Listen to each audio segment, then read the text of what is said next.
Hello, this is James with The World's Last Night. Today I'm in Exodus chapter 14.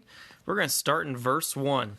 Then the Lord spoke to Moses, "Tell the Israelites to turn back and camp in front of Pi-Hahiroth, between Migdol and the sea. You must camp in front of Baal-Zephon, facing it by the sea. Pharaoh will say of the Israelites, 'They are wandering around the land in confusion. The wilderness has boxed them in. I will harden Pharaoh's heart so that he will pursue them. Then I will receive glory by means of Pharaoh and all his army, and the Egyptians will know that I am the Lord.'" So the Israelites did this. So it looks like God has a strategy, and his strategy is basically to have Israel feign stupidity and to look like they are ignorant of where they're going and incapable, which makes them look weak. But it's actually God setting up a trap. And this scripture tells us why he's setting up the trap. "I will receive glory by means of Pharaoh and his army, and the Egyptians will know that I am the Lord." Effectively, this is going to answer that question that Pharaoh had a long time ago when Moses first came, where he asked, "Who is the Lord?" Well, you're about to find out. Okay, when the king of Egypt was told that the people had fled, Pharaoh and his officials changed their mind about the people and said, "What have we done? We have released Israel from serving us." So he got his chariot ready and took his troops with him. He took 600 of the best chariots and all the rest of the chariots of Egypt, with officers in each one. So the chariots are very important because the chariot at this time in history is like having tanks. They are the war machine of their age. So the Israelites leaving pretty much unarmed versus 600 Egyptian chariots, even though there's 600,000 of these men of Israelites, their odds are really not in their favor for a battle. So, okay, the Lord hardened the heart of Pharaoh, king of Egypt, and he pursued the Israelites, who were going out triumphantly. The Egyptians, all Pharaoh's horses and chariots, his horsemen, and his army, chased after them and caught up with them as they camped by the sea beside Pi-Hahiroth in front of Baal-Zephon. As Pharaoh approached, the Israelites looked up and saw the Egyptians coming after them. Then the Israelites were terrified and cried out to the Lord for help. So, a couple things. One, this space, we're about to see the crossing of the Red Sea. It literally, I think the literal translation is Reed Sea. We do not know where this crossing place is. There's a lot of speculation. There's a lot of really good guesses. And so you can research those on your own. I mean, someone actually ran a computer model on a certain section of where this is suspected to be, and they found out that if there is a moderate wind blowing for 10 hours, that it will actually part the sea based on how the topography of this section lays out. So there's just been a lot of speculation as far as where precisely this place is, and so it's fun to think about, but we don't really have any definitive answers, and it doesn't really matter. It's not the point. Okay. Let's see. Oh, and so what did the Israelites do? They cry out to God, which is, what you should do when you're stuck in between a rock and a hard place and you've come to the end of your rope. God is the one who has to save you, or you're dead. As Pharaoh approached, the Israelites looked up and saw the Egyptians coming after them. They were terrified and they cried out to the Lord for help. They said to Moses, "Is it because there are no graves in Egypt that you took us to die in the wilderness? What have you done to us by bringing us out of Egypt? Isn't this what we told you in Egypt? Leave us alone so that we may serve the Egyptians. It would have been better for us to serve the Egyptians than to die in the wilderness." Now, this isn't fair, and it's also stupid. These are people who have been wrapped up in their emotions. They're not actually thinking straight. They're completely forgetting the fact that God had caused all these plagues. And it's also, okay, guys, this is how you also know Scripture is, in my opinion, a reason that Scripture is divinely inspired, because the Israelites wrote this, right? Moses wrote this, and they would have made themselves look a lot better. And in fact, the entire Bible, if it was just merely written by humans, would make themselves look a lot better. But everyone is flawed from, end to end except Jesus Christ.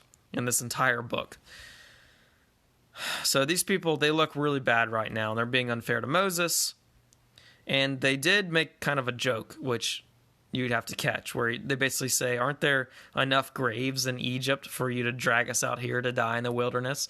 The joke is basically that we know from archaeology, Egypt, about 3/4 of their entire land was used for graves. And in fact, that's what the pyramids were. They were basically graves, tombs. But Moses said to the people, "Don't be afraid. Stand firm and see the Lord's salvation he will provide for you today. For the Egyptians you see today, you will never see again. The Lord will fight for you. You must be quiet." So at this point, if you're in this camp, you're thinking a few things. One might be, okay, I'm going to fight these Egyptians, and I'm a tough guy. Two, I'm going to run. I'm going to try to swim across the sea right now and get out of here. Three, you have your complainers and critics who are just lobbing and hurling insults at Moses. Those are my least favorite. But then you have this sort of fourth stance that Moses takes, which is, hey, shut up and wait on God. I don't think Moses exactly knows what God's going to do, but he is a prophet, and he does believe God's going to come through and that they're not going to have to deal with the Egyptians anymore. So he sees this for what it really is, which is God setting up a trap. The Lord said to Moses, "Why are you crying out to me? Tell the Israelites to break camp. As for you, lift up your staff, stretch out your hand over the sea, and divide it, so that the Israelites can go through the sea on dry ground." Commentators, I think Spurgeon specifically, talks about this passage in terms of prayer, and I really like it. It is something that I have a good friend. He and I debate about this one topic frequently, but it's something that I agree with, and that is there's a time for prayer and there's a time for action. And frequently you can do the action and you can pray along the way.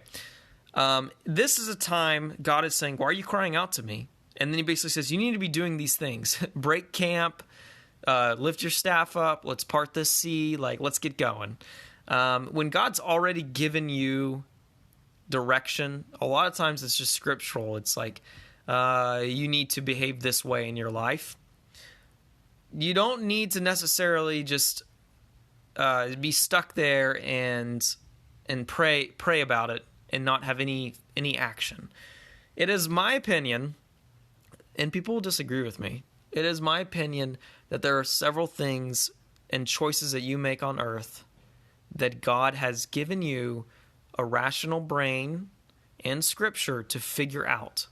And you don't have to necessarily have a divine interaction with God to get direction on it. And this was proven to me, actually, when I went through a breakup, and I was in I rented a cottage just because I was still like, I don't know what I'm doing, God. I wanted to meditate, basically, and be alone.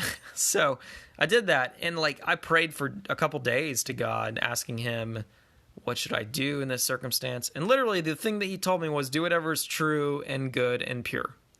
It's it's scripture. He was quoting a verse to me. And it wasn't a specific, oh, you need to do this. You need to forget about her, or you need to pursue her, or whatever. Nothing specific. But it was basically saying that you need to do what I've already told you to do. You've read scripture. Live your life. And another time, I remember he literally told me, he's like, I've given you all I asked him a question about what to do. And he said, I've given you all the faculties you need to figure this out. So all that to say, pray, ask God for direction.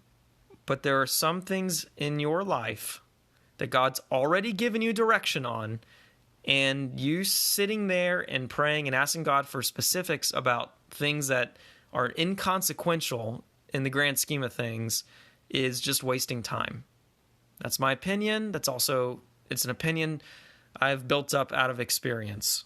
So here we go. Get to work, Moses. I'm going to harden the hearts of the Egyptians so that they will go in after them, and I will receive glory by the means of Pharaoh, all his army and his chariots and horsemen. The Egyptians will know that I am the Lord when I receive glory through Pharaoh, his chariots, and his horsemen. Then the angel of God, who was going in front of the Israelite forces, moved and went behind them. The pillar of cloud moved from in front of them and stood behind them. It came between the Egyptians and Israelite forces. The cloud was there in the darkness, yet it lit up the night. So neither group came near the other all night long. So what is used as Israel's salvation, this cloud in the darkness that's lighting up the night, for one people, the Israelites, is used for judgment against another nation, the Egyptians. And frequently, that is the reaction that various people will have towards God. Pretend tomorrow Jesus comes back, the sky cracks open, the world begins to melt away. That moment is either going to be the most terrifying, horrific, nightmarish moment you could possibly imagine, or it's going to be the most glorious, wonderful, beautiful moment you could possibly imagine. And the difference between those two thoughts on that event depends on whether you are reconciled to Jesus already or not. And if you're not, he's your divine enemy. He loves you and wants you to be saved, but at that moment, judgment is coming. But if you are reconciled, he is your salvation, not your judgment. So the same thing, this pillar, can be one person's salvation and another person's judgment. It can be beautiful or it can be horrifying, and it all depends on how our hearts are attuned to God. So then Moses stretched out his hand over the sea. The Lord drove the sea back with a powerful east wind all that night and turned the sea into dry land. So that's basically, you can look up this computer model thing, like just Google it. It does make sense. It literally says a wind did this. And the model, it said that it would take 10 hours of this wind blowing to be able to carve a dry portion of this sea out that it talks about. But okay, off topic. Well, not really off topic, but unimportant. So the waters were divided, and the Israelites went through the sea on dry ground, with the waters like a wall to them on their right and their left. Some Moana cool stuff going on there.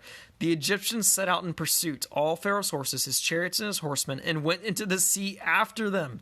Then during the morning watch, the Lord looked down on the Egyptian forces from the pillar of fire and cloud and threw them into confusion. He caused their chariot wheels to swerve and made them drive with difficulty.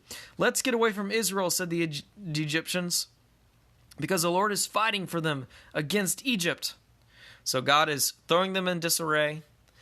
And if you read in Psalms, there's a recalling of this event. It's even like more dramatic. There's raining and thunder and lightning. It's nuts. Terrifying. Verse 26, Then the Lord said to Moses, "Stretch out your hand over the sea so that the waters may come back on the Egyptians, on their chariots and horsemen." So Moses stretched out his hand over the sea, and at daybreak the sea returned to its normal depth, while the Egyptians were trying to escape from it. The Lord overthrew them in the sea. The waters came back and covered the chariots and horsemen, the entire army of Pharaoh that had gone after them into the sea. None of them survived. But the Israelites had walked through the sea on dry ground, with the waters like a wall to them on their right and their left. That day the Lord saved Israel from the power of the Egyptians. And Israel saw the Egyptians dead on the seashore. When Israel saw the great power that the Lord used against the Egyptians, the people feared the Lord and believed in him and his servant Moses. Now, unfortunately, this doesn't last long.